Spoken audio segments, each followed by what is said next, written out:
Lord. దేవుని నామమునకు మహిమ కలుగును గాక.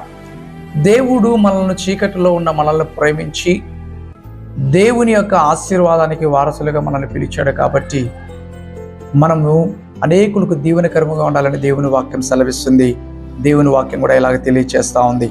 ఆశీర్వాదమునకు వారసులగటకు మీరు పిలువబడుతారు కనుక కీడుకు ప్రతి కీడైనను దూషణకు ప్రతి దూషణను చేయక దీవించుడి. ప్రేమైన దేవుని బిడ్డలారా, దేవుడు నిన్ను నన్ను ఆశీర్వదించుటకు ఆశీర్వాదకరముగా ఉండుటకు పిలిచాడు. కాబట్టి నీవు నేను కూడా అనేకులకు ఆశీర్వాదకరముగా ఉండాలి, అనేకులను ఆశీర్వదించాలని దేవుడు నిన్ను నన్ను పిలుచుకున్నాడు. కాబట్టి ఎవరైనా ఒకవేళ నిన్ను దూషిస్తే దూషణకు ప్రతి దూషణ చేయక వారిని దీవించాలని దేవుని వాక్యం సెలవిస్తున్నది.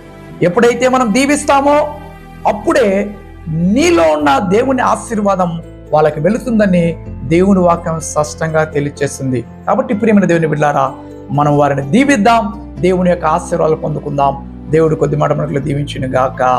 ఆమేన్.